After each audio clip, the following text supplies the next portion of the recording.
Welcome back to No Reservations. Today's topic is all about weight loss, but more to the point, it's about how you can find the right weight that works for you, the healthy weight. In studio with us, we've got the fabulous Eric Way. Now, he's a South African fashion designer who's based in London. His design style earned him clients that spans the global entertainment and fashion scene.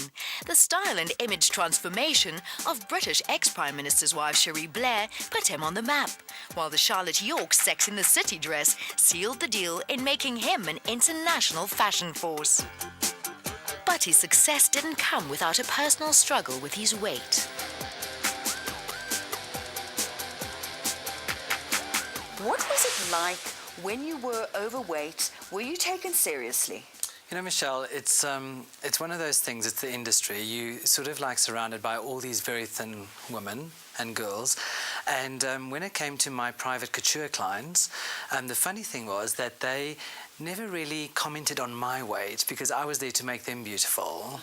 But when it came to Fashion Week, it all became very serious and all about the thin person. And of course, then you do feel like the big blob, you know, amongst all these skinnies. Luckily, I'm a man and I'm not a woman. And I always used to say, you know, thank God for that, because I think as a female designer, you must be under so much more pressure to actually look amazing when you're standing next to your clients, because they're literally stripping off in front of you and they're looking amazing. The fashion industry is very, very unforgiving. I mean, I know that I think it's the London Fashion Council that has placed a moratorium, so to speak, on size zeros. Yes. That's correct. And you know, they now put a lot of pressure on us designers because we have to obviously choose models that aren't the typical coat hanger. And it is pretty much not about how skinny they are, but how easy it is for the designer just to hang a fabulous garment on that person. But Eric, I have to interject there. I mean, come on, let's be real. We go and you see these girls on the ramp and the garments look absolutely stunning. But when a normal woman puts those clothes on, they don't translate as well. Yeah, but I think you are very much sort of dictated by what is in the print media. Because when you look at everything that's being printed, it is all about the beautiful, thin person. And if you had to all of a sudden make that transition and design a collection tomorrow for the size 16 woman, I would say that most women who feel that they could actually relate to that would not want to see themselves as that size. So they're always aspiring to want to be like that girl in the magazine, that woman in the magazine, that person on the catwalk. It's just it's pressure. Eric, what made you decide to take the leap of faith and just shed the weight? Was it a psychological shift? What transpired in your headspace, so to speak? You know, I'd always been put under a lot of pressure with my mother, because my mom, when I think of my mother, I think of eating. She was always the one that used to say to me, I'm waiting for you at the airport with the cling film because we're going to be wrapping you. And I literally decided to lose the weight because one evening I got into bed and I broke this very solid wooden bed in half. I actually thought it was poor quality, but it obviously transpired that it was my 150 kilogram body. And that's a whole person you've lost. Yeah, huge. Where do you start? After years of battling with my weight, I needed to come up with something that was really going to work for me and not follow a diet plan as such.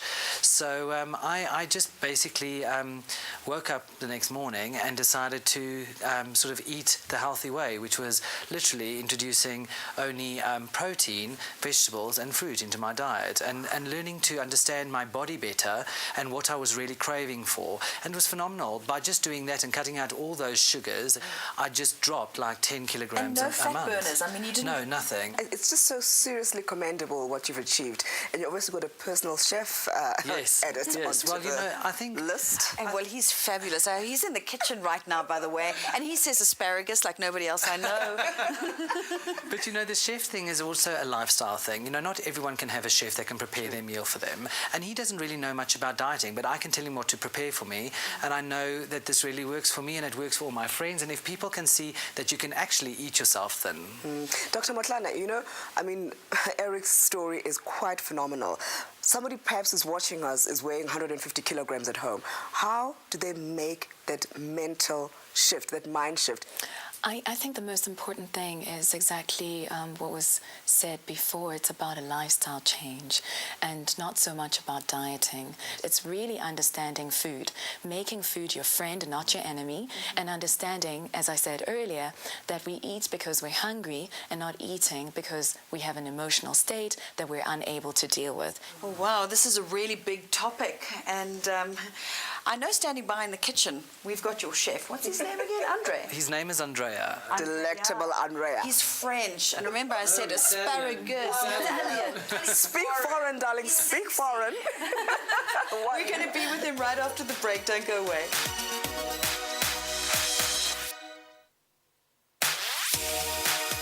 Welcome back. You're watching No Reservations right here on SABC3. Now, you've heard Eric Way talk to the girls about eating your way thin, but what exactly does that mean? He's brought along his fabulous chef, Andrea Boffi, to tell us more about it. Come sta? Bene, grazie. Bene, grazie. Now, tell us, Eric, what does it actually mean? How do you eat yourself thin? You know, Carol, the most important thing is not to starve when you're trying to lose weight, because the first thing you do is, as soon as you know about going on a weight program to lose weight, your body sort of goes into starvation mode. And so my whole thing about how I eat and how I've actually lost all the weight is to just continuously eat, but to eat the correct things. I love what you're eating. I mean, the salmon, omega-3, very good for you. Asparagus is also excellent for your alkalinity.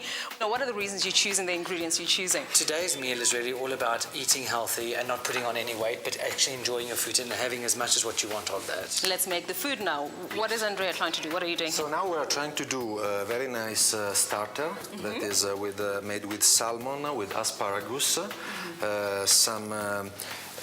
sorry, my English is very, very bad. Yes, some chives. Eric is helping me. And obviously extra virgin olive oil. That is yes, very nice, very healthy. And lemon.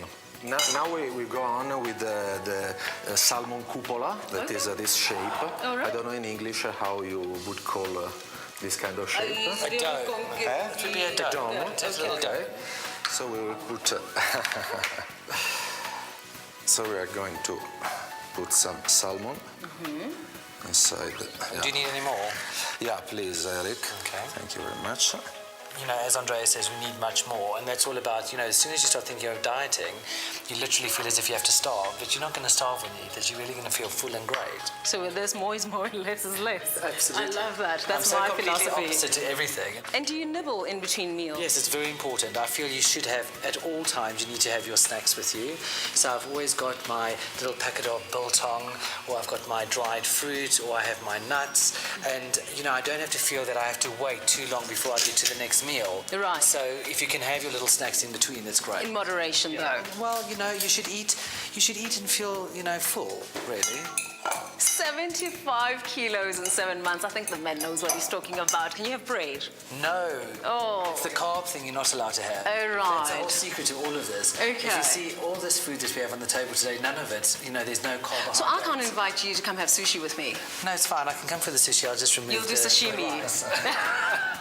All right. And wine, I mean, you know, a lot of us girls enjoy having a glass of wine with our meal. Can one still do that? No, Carol, I feel that the way it worked for me is I cut out everything and I literally only drank water. That worked for me. So you have to be incredibly disciplined and really going for that sort of like 3 liters So because of the water a carbs day. and the sugar Absolutely. in the Just get rid of all of that. And really, you're nearly eating very much that sort of biblical way. It's very healthy, you know. It's sort of fruit, vegetables and protein. Okay, now look at me. I'm a big Zulu girl. How many kilos can you help me lose in 1 week? Well, I don't think you really need to share too much, but I think if you were to go... So diplomatic. We love Eric. Well, you know, I'm a designer.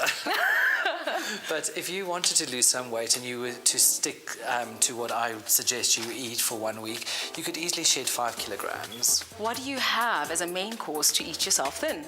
Well, as a main course for Eric, we are doing chicken involtino. That is involtino, exactly. That is a kind of a roulade of chicken stuffed with dried tomato and mozzarella cheese. Wow. Some white pepper. Yeah. Then we will cook it in a pan with some butter, olive oil, and at the end we will add some cream to make a nice sauce. Nice and thick sauce. Yes, it doesn't sound very... Cheese, butter, cream, all of that, and you're saying you're trying to lose weight? Protein, you know, Carol. That's protein. Protein's really good for you because it sustains your hunger.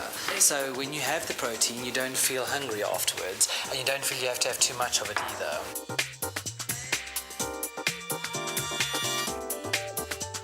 Now let's talk dessert, my favorite part of the meal. What are we making? As a dessert, I'm making a nice kind of fruit salad. It's done with strawberries marinated in orange juice. Right. And some cherry. And then we will cover with whipped cream. Whipped cream? Yes, whipped cream. We love whipped cream. But Eric... And crushed hazelnuts.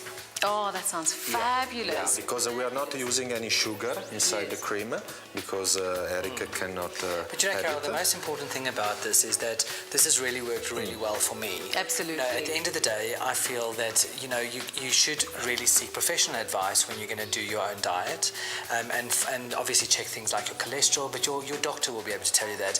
And, you know, it works really well for me, and I could just say, you know, let's try it and see what it does for you. But you really need to go the professional route. Thank you so much, Eric. Pleasure. And of course, Andrea, grazie. Thank you very much. Grazie, bene. Well, Kate is standing by with our nutritionist, Vanessa, to give you some nutritional tips. Have your pen and paper ready. Thanks, Carol. I'm sitting here with top nutritionist Vanessa.